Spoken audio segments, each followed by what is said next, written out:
우리 사랑스러운 강아지 반려견이 감기에 걸리지 않도록 하기 위한 예방법이 어떤 것들이 있을까요? 반려동물 건강 톡톡을 통해 전달드릴 수 있도록 하겠습니다. 안녕하세요. 매일신문 정채연입니다. 국내 반려동물 양육 비율이 점점 늘어가면서 반려동물에 대한 다양한 관심도 높아지고 있는데요. 우리 집 반려견을 위한 건강 정보를 알차게 알아보는 시간, 반려동물 건강 톡톡. 오늘은 이세원 원장님과 함께하겠습니다. 원장님 안녕하세요. 안녕하세요.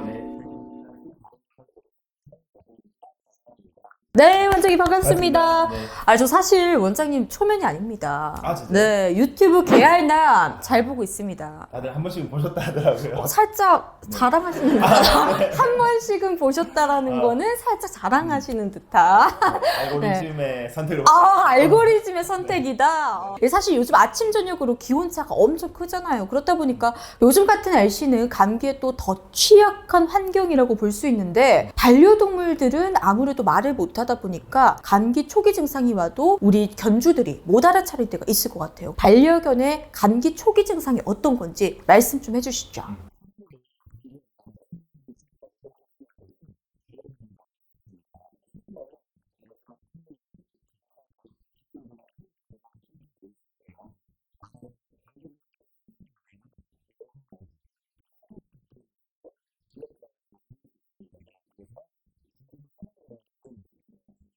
사람과 같은 그런 증상들이 있네요. 콧물, 재채기, 기침.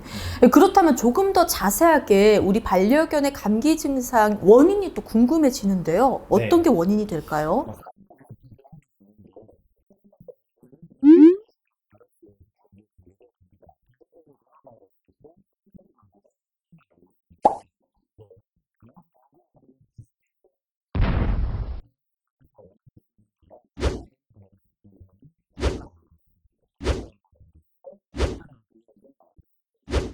브론키세틱과 디스템퍼 바이러스 같은 것들이 있습니다. 아니, 원장님 근데 정말 생소한 바이러스이기 때문에 우리 강아지들한테 있겠거니 싶은데, 사실 코로나 바이러스라고 딱 내뱉는 순간 사람으로서 무서워요. 갑자기. 맞아요. 이게 코로나 바이러스가 우리 사람과 반려견이 같이 동일하게 겪는 그런 바이러스인가요? 안 그래도 제가 방금 말씀드린 코로나 바이러스는 아예 다른 거고요. 최근에 어쨌든 신종 바이러스로 코로나 바이러스로 나오지 않았겠습니까? 그 부분은 아직 연구가 더 필요한데, 일단은 교차 감염이 안 되는 것으로 알려져 있으나 이 부분은 조금 추가 연구가 현재는 필요한 상황이긴 합니다. 참 무서워요. 네, 맞아요. 일단은 초기 증상을 잘 숙지해서 우리 집 댕댕이가 더 악화되지 않도록 환경을 잘 조성을 했어요. 그런데 증상이 심해지거나 치유가 잘 안 될 경우에는 어떻게 해야 되죠? 초기 증상을 잘 확인하시고 아이가 증상이 악화되지 않도록 간호를 잘 해주실 수 있습니다. 우선 집안 환경을 따뜻하게 하고 밥도 잘 먹이고 이런 식으로 병간호를 해주셨는데도 불구하고 아까 말씀드렸던 것처럼 식욕 저하나 기력 저하 같이 또는 열이 난다든지 이런 증상이 심화되면 반드시 병원으로 빨리 오셔야 합니다. 그러니까 사람과 마찬가지로 집에서 이렇게 치유가 되지 않으면 병원으로 반드시 가야 된다, 이런 말씀이신 것 같은데, 가장 좋은 건 사실 감기에 걸리지 않는 미연에 방지를 하는 거죠. 예방법이잖아요.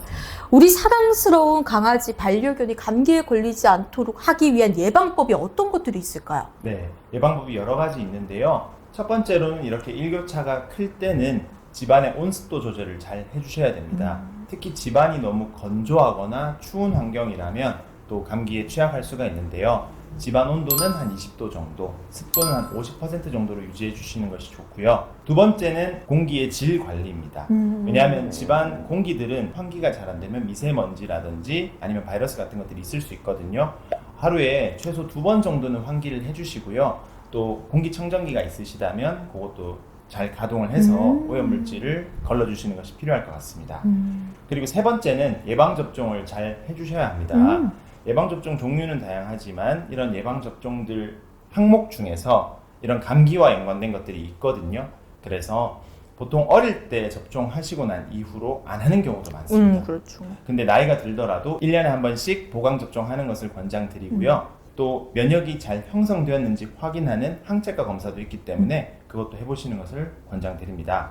그리고 기본적인 건강관리를 잘 해달라고 좀 말씀을 드려요. 평소에 아이들이 산책도 많이 안 나가고 만약에 밥도 잘 안 먹고 이렇게 하면은 기본적인 면역이 떨어진 상태에서는 사람도 그렇잖아요. 감기 너무 잘 걸려요. 그래서 기본적인 건강 관리를 위해서 밥도 잘 주시고 또 산책을 잘 못 나갈 때도 있을 겁니다. 그러면 바깥 활동이 좀 어려운 상황이라면 집 안에서라도 충분히 잘 놀아주셔야 되고요.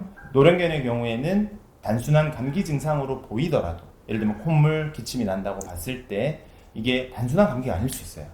심장병일 수도 있습니다. 노령견이기 때문에. 네, 그래서 노령견에서는 단순한 호흡기 증상이더라도 예사로 보지 마시고 증상이 심하다면 빨리 병원 와서 검사를 받아보시는 걸 권장드리고 있습니다. 그런데 원장님 제가 좀 궁금한 게 있는데 아까 원장님께서 예방법들을 총 4가지를 말씀해 주셨어요. 근데 그 중에서 이 온도 조절을 잘 해서 미연에 방지를 하라. 근데 사실 만약에 우리 집 반려견이 따뜻한 온도에 살지 못하는 그런 애완이다. 그런 맞아요. 강아지다. 그럴 경우에는 어떻게 해야 맞아요. 되죠? 그런 종이 있죠. 예를 들어서 뭐 시베리안 허스키 같이 그렇죠. 더위에 취약한 애들이 네. 있습니다. 그런 아이들은 이미 보호자분들이 많이 알고 계실 수는 있는데 그런 아이들은 본인이 내부 환경이 덥다고 판단하면 집안에서 시원한 공간으로 찾아갑니다. 예를 들면 집안에 있는 뭐 대리석 바닥을 찾아간다든지 또는 더워서 헥헥거림을 계속 보이겠죠. 그러면 거기에 맞게끔 온도 조절이 좀 필요할 수 있고요. 사실은 이제 애들마다 좀 차이가 있기 때문에 아까 정해드린 기준에서 조금 차이가 있을 수는 있습니다. 그래서 아이 상태를 잘 보시고 특히 이제 시원한 공간 중에 저희 집에서 가장 시원한 공간은 보통 냉장고? 냉장고는 안 들어가는데 네, 제일 흔한 건 신발장입니다. 그 앞쪽이 제일 시원하거든요. 그쵸. 그래서 그쪽으로 주로 간다. 아이가 많이 더워하는구나. 그리고 혹시나 또 추운 거는 또 잘 모를 수 있거든요. 근데 보통 아이들이 추워하면 몸을 많이 웅크려요. 이렇게 접는 거죠. 그리고 자기가 있는 그 침대 공간에 담요 같은 걸 해두시면 자기가 알아서 파고듭니다. 그래서 자기 스스로 조절할 수 있게끔 그런 공간들을 잘 만들어주시는 게 필요할 것 같아요. 그럼 방금 원장님께서 추우면 아이들이 웅크린다고 말씀하셨잖아요. 네. 근데 유튜브라든지 여러 가지 SNS를 보면 이렇게 왜 강아지들이 많이 쌓인, 높이 쌓인 눈에 폴짝폴짝 뛰어다녀요. 그거 정말 즐거워서 뛰어다니는 거예요? 아니면 이런 속설이 있어요. 네. 다리 쓰러워서. 그래서 주인아 나 좀 올려줘. 막 이런 속설이 있거든요. 지금 뭐 때문에? 여러 가지가 있습니다. 일단은 이 발바닥에 닿는 촉감 자체가 좋아서 일단 즐거움이 큰 거고 두 번째로는 이제 당연히 이게 또 차갑잖아요. 피부니까 여기도 그걸 느껴서 이제 그렇게 뛰는 경우도 있습니다. 그래서 아이들마다 다른데 보통 그게 너무 차갑고 싫은 경우에는 보통 아이들이 와서 안아달라고 빨리 요청을 하는 경우가 많죠. 근데 그게 아니라 실제로 뛰어다니고 노는 것은 아이들이 즐거운 표현이기 때문에 그렇게 이해하시면 될 것 같습니다. 알겠습니다. 네. 그렇다면 원장님 아까 예방접종이 또 중요하다고 말씀해 주셨는데 예방접종도 상당히 많은 종류가 있을 것 같아요. 네, 어떤 종류들이 있을까요? 맞습니다. 흔히 저희가 5가지 예방접종이 있거든요. 그래서 어릴 때 아이들 데려오시면 보통 기초예방접종이라고 해서 동물병원에서 쭉 진행하는 게 있습니다. 대표적으로는 종합백신, 코로나 장염, 신종플루, 전염성 기관지염, 광견병까지 이렇게 5가지가 있는데 이름에서 알 수 있듯이 전염성 기관지염과 신종플루 또 이제 종합접종에도 이제 아까 말씀드렸던 아데노바이러스 2형 예방이 있는데요. 그러면 그 바이러스들이 이제 감기를 유발할 수 있거든요. 그래서 예방접종을 어릴 때 다 하셨더라도 1년에 한 번씩 보강접종을 꼭 해주셔야 하고 이런 경우도 있어요. 나이가 너무 많아요. 예를 들어 한 15살, 16살이에요. 그럴 때는 그 1년에 한 번씩 항체 검사를 해볼 수 있습니다. 항체 검사? 네, 아까 살짝 말씀드렸는데 접종을 하는 이유가 저희가 몸 안에 면역이 충분한지 보는 거잖아요. 그러면 그 피 검사만으로도 면역력이 충분한지를 봅니다. 만약에 노령견인데 면역력이 충분해요. 그럼 굳이 접종을 안 해도 되는 거죠. 근데 부족한 항목이 몇 개 있어요. 그럼 그 부족한 것만 맞으면 예방접종을 좀 과잉하게 맞는 것을 줄여줄 수 있습니다.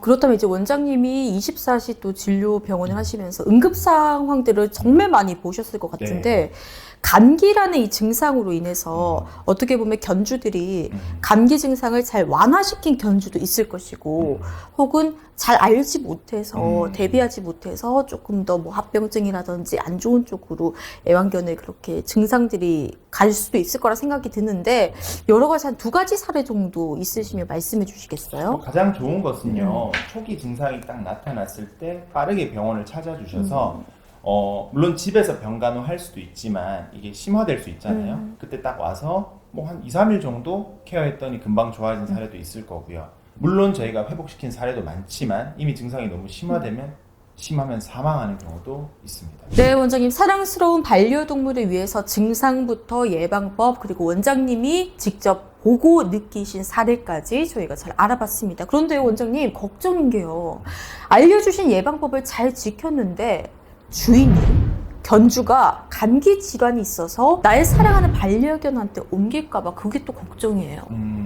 맞습니다. 많은 보호자분들께서 본인들이 감기에 걸리시는 경우 아이들한테 옮길까봐 뭐 뽀뽀도 못하겠다, 아이들과 접촉을 잘 못하겠다 이렇게 말씀하시는 경우가 꽤 많이 있습니다. 또는 반대로 아이들이 감기니까 이거 옮기지 않나요? 이렇게 물어보시는 분들도 계세요. 저도 그런 사례가 있었던 게 그래요? 예전에 네. 진짜 번외지만 네. 예전 시골집에 네. 갔더니 저희 그 숙모께서 강아지가 이제 코가 조금 마름이 안 좋다고 하더라고요. 네네네네. 그래서 저는 오랜만에 봐서 이렇게 귀엽다고 안아주려고 했는데 숙모가 저한테 가지 마라 이러는 거예요. 그래서 왜요? 이러니까 감기 걸렸다고. 저 옮는다고 가지 말래요.